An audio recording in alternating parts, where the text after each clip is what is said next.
आखिरी समय में जिस नाम की सबसे ज्यादा चर्चा थी, जिस नाम पर सबसे ज्यादा हेडलाइन बन रही थी, आखिरकार बीजेपी ने उसे ही दिल्ली की सत्ता के सिंहासन पर बिठा दिया। बीजेपी ने भले ही पत्ते देर से खोले, लेकिन रेखा ने अपनी मन की बात पहले ही कर दी थी।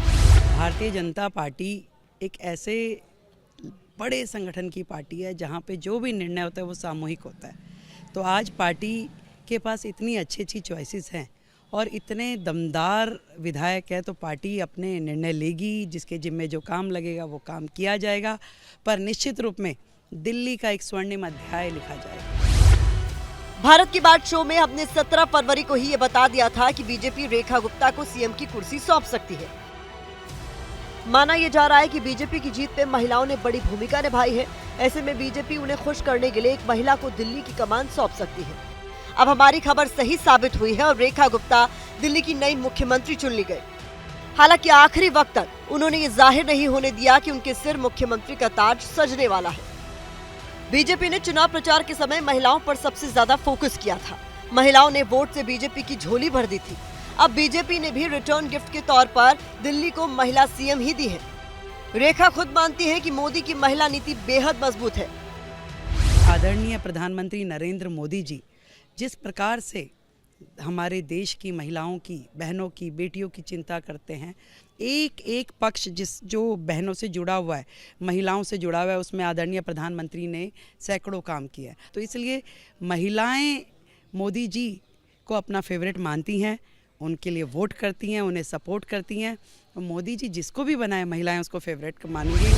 अब सवाल है कि बीजेपी ने रेखा गुप्ता पर ही भरोसा क्यों जताया, तो इसकी वजह भी जान लीजिए।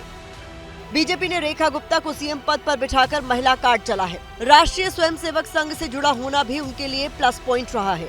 रेखा को संगठन का अच्छा अनुभव है। वो एमसीडी में भी काम कर चुकी है। उन्हें 30 साल का लंबा सियासी अनुभव है। इतना ही नहीं, जनता के बीच अच्छी छवि है। दिल्ली में 26 साल बाद कमल खिला है और सुषमा स्वराज बीजेपी की आखिरी सीएम थी। अब बीजेपी आलाकमान ने इस विरासत को आगे बढ़ाने का जिम्मा रेखा को सौंपा है। कि फलक को जिद है जहाँ पे बिजली गिराने की, हमें भी जिद है वहीं पे आशियां बनाने की। 30 सालों से राजनीति के पद पर चल रही रेखा गुप्ता मिडिल क्लास के बीच से निकली मुख्यमंत्री होंगी। रेखा गुप्ता के सियासी करियर में कई उपलब्धियां जुड़ी हुई हैं। रेखा गुप्ता बीजेपी महिला मोर्चा की राष्ट्रीय उपाध्यक्ष रही है। मूल रूप से हरियाणा के जींद की रहने वाली है। रेखा गुप्ता छात्र जीवन के दौरान ही राजनीति में आई थी। दिल्ली यूनिवर्सिटी छात्र संघ की सचिव और अध्यक्ष रह चुकी है। 2007 और 2012 में उत्तरी पीतमपुरा से पार्षद रही। 2015 और 2020 में विधानसभा चुनाव हारी। 2022 में शालीमार बाग से पार्षद बनी।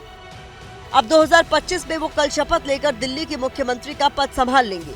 लेकिन मुख्यमंत्री बनने के साथ अब उनके सामने चुनौतियों की भी एक लंबी रेखा खींची हुई है। इन चुनौतियों से निपटकर ही वो दिल्ली में बीजेपी के विकास वाले वादों की रेखा खींच पाएंगे। दुनिया बदल रही है और ये भारत के लिए ला रही है इन्फिनिट अवसर, जिसे हम कहते हैं minute infinite.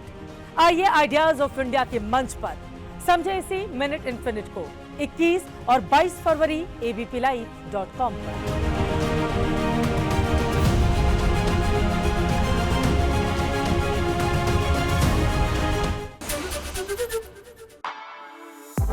For exclusive and insightful videos, subscribe to our new channel ABP Live Premium.